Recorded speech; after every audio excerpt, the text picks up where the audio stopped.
So, welcome to all. This is the our chemistry class. So, as I discuss, discuss about the topics of chemistry. So, our first topic, which we do in our revision, that is periodic table. हम पहले जिसका revision कर रहे हैं वो हमारा periodic table है। ये एक्सक्लूसिव क्लास 10th का लेक्चर है, क्लास 10th। ठीक है, आगे देखते हैं इस लेक्चर में क्या क्या है। तो लास्ट लेक्चर में हमने क्या क्या पढ़ लिया था। हमने atomic size, electronegativity, metallic, non metallic characters के बारे में एक बार पढ़ लिया था। एक बार और समझते हैं कि इनमें होता क्या क्या है। पहले अभी बात करेंगे हम एटॉमिक साइज की। ठीक है, एटॉमिक साइज का मतलब क्या है? एटॉमिक साइज का मतलब है एक एटम है, ऐसा ये एटम है। ठीक है, इस एटम में क्या है, एक न्यूक्लियस है।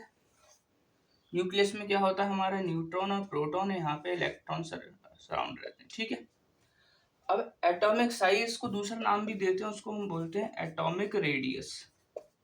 This is also known as atomic radius. तो एटॉमिक साइज और एटॉमिक रेडियस का मतलब क्या है? तो एटॉमिक साइज और एटॉमिक रेडियस का एक सिंपल मीनिंग है the distance from the nucleus to the outermost shell. Suppose इसमें एक शेल और है, 3 शेल का बना हुआ है, तो न्यूक्लियस से जो लास्ट शेल है, आउटर मोस्ट शेल है, इस तक की डिस्टेंस को हम बोलते हैं एटॉमिक रेडियस। ठीक है, सर्कल में भी पढ़ा होगा जनरली आप लोगों ने कि रेडियस किसको बोलते हैं। एक सर्कल है, इसमें ये पॉइंट सेंटर है, सेंटर से सर्कल की आउटर मोस्ट बाउंड्री, इसमें जो रहता है उसको हम रेडियस बोलते हैं। उसी तरह एटम भी है, एक ये एटम है, वो सर्कल था, तो जो एटम का रेडियस होगा उसको हम एटॉमिक रेडियस बोलेंगे। ठीक है, एटॉमिक रेडियस के बारे में पता पड़ गया। अब पीरियोडिक टेबल में एटॉमिक रेडियस का इफेक्ट कैसे पता पड़ेगा? इसमें एक डेफिनेशन और आती है, दूसरी inter nuclear distance. Inter nuclear distance, inter nuclear distance का मीनिंग क्या होता है?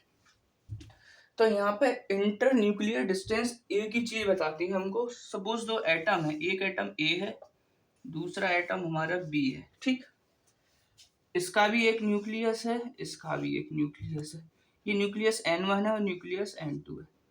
अब एक न्यूक्लियस से दूसरे न्यूक्लियस की डिस्टेंस, या सिंपली कह सकते हैं distance between two nucleus. Distance between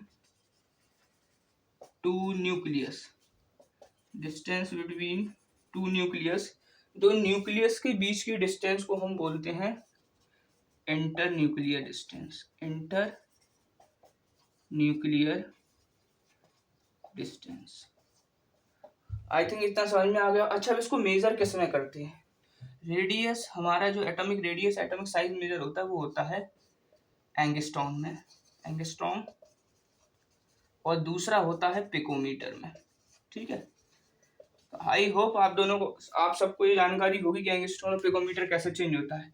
1 angstrom बराबर होता है हमारा 10⁻⁻10 मीटर के, और 1 पिकोमीटर हमारा इक्वल होता है 10⁻⁻12 मीटर। दैट मीन्स जो साइज होगा एटम का, वो रेडियस का, वो बहुत छोटा हो जाएगा इस केस में।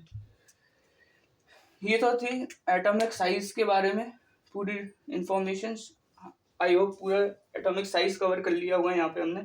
अब एटॉमिक साइज के बाद हम बात करेंगे किन किन फैक्टर्स पे ये डिपेंड करता है।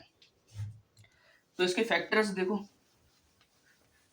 ये किन किन फैक्टर्स पे डिपेंड करेगा। तो हमारे पास, जैसे हमने पहले भी डिस्कस किया था, ये 2 फैक्टर्स पे डिपेंड करता है हमारा। कौन कौन से 2 फैक्टर्स पे डिपेंड करता है? एटॉमिक साइज जनरली 2 फैक्टर्स की बात करेगा। पहला हम जो पढ़ेंगे वो होगा हमारा न्यूक्लियर पुल। न्यूक्लियर पुल भी बोलते हैं इसको, या फिर चार्ज बोलते हैं, दोनों बोलते हैं। न्यूक्लियर पुल बढ़ेगी यहाँ पे, या न्यूक्लियर चार्ज बढ़ेगा। और दूसरा कहेंगे हमारा नंबर ऑफ शेल्स। इन्हीं के दो बेसिस पे आप एटॉमिक साइज काउंट करेंगे। अब ट्रेंड कैसे चलता है, ट्रेंड की बात करें तो ट्रेंड होता क्या है, आपको पता है पीरियोडिक टेबल के अंदर 118 एलिमेंट्स हैं। कितने एलिमेंट है, 118 एलिमेंट्स। उन 118 एलिमेंट्स में हमको पता है वो 7 पीरियड्स और 18 ग्रुप्स में डिवाइडेड है। तो अब जो ट्रेंड फॉलो होगा वो ग्रुप्स और पीरियड में चलता है। तो हम क्या बोलते हैं, एक बोलते हैं हम अक्रॉस द पीरियड, एक हमारा होता है system across the period. Across the period का मतलब है लेफ्ट टू राइट, ठीक है। और डाउन द ग्रुप का मतलब क्या होता है, एक होता है हमारा डाउन द ग्रुप, मतलब ग्रुप में नीचे जाना। इसको हम बोलते हैं top to bottom. Top to bottom periodic table में कैसे आइडेंटिफाई करेंगे, सपोज ये पीरियडिक टेबल है, ठीक है, ये इसमें ग्रुप बने हुए हैं, ये हमारे होगा पीरियड्स, इनको हम पीरियड बोलेंगे। हमारी जितनी भी हॉरिजॉन्टल रोज को हम पीरियड बोलते हैं और वर्टिकल कॉलम्स को हम बोलते हैं ग्रुप्स। तो ये हमारे ग्रुप्स हो गए, ठीक है। अगर हम ऐसे चलते हैं लेफ्ट टू राइट तो ये अक्रॉस द पीरियड कहलाता है, और हम ऐसे जाते हैं नीचे की तरफ तो ये डाउन दी ग्रुप कहलाता है। तो हम जो ट्रेंड पढ़ेंगे किसी भी चीज का वो कैसे पढ़ेंगे, एक तो लेफ्ट टू राइट यानी अक्रॉस द पीरियड, और दूसरा टॉप टू बॉटम यानी डाउन दी ग्रुप। इस तरह से इनका ट्रेंड पढ़ा जाएगा। हॉरिजॉन्टल रोज बताती हैं आपको ये पीरियड में है, और वर्टिकल कॉलम्स बताते हैं कि ये ग्रुप में है। इतनी चीज आपको समझ में, आगे देखते हैं इसमें। अब ट्रेंड कैसे चलेगा, ट्रेंड को देखो एक बार, ये तो ट्रेंड कैसे फॉलो होता है ये बता दिया।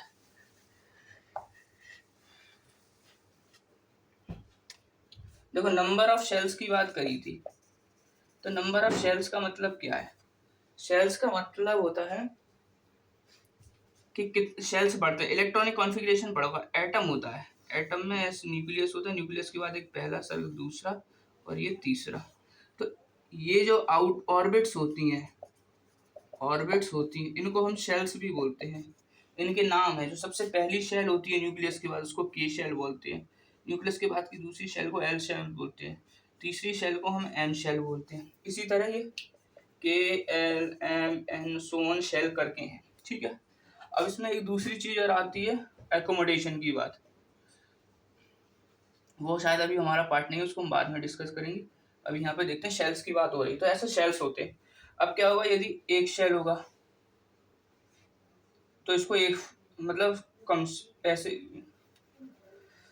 शेल्स में ऐसे देखते हैं, एक शेल है तो एक शेल कहलाएगा। अब एक किसी में दो हैं तो हम ये कहेंगे यार नंबर ऑफ शेल्स इंक्रीज हो गए।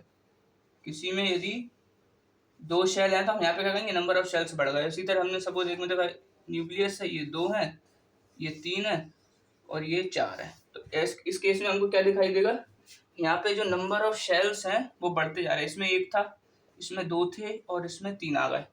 दैट मीन यहाँ पे एक ट्रेंड दिखाई दे रहा है कि शेल्स के नंबर बढ़ते जा रहे हैं। तो इसको हम बोलते हैं, शेल्स के नंबर जैसे जैसे बढ़ेंगे उसी तरह आप देखो जैसे जैसे शेल बढ़ रहा है, एक शेल है तो छोटा स्ट्रक्चर दिख रहा है, जैसे ही 2 शेल किए हमने तो स्ट्रक्चर थोड़ा बड़ा दिखा, और जैसे हमने 3 शेल किए तो यहाँ पे स्ट्रक्चर थोड़ा और बड़ा हो गया। दैट मीन्स हमको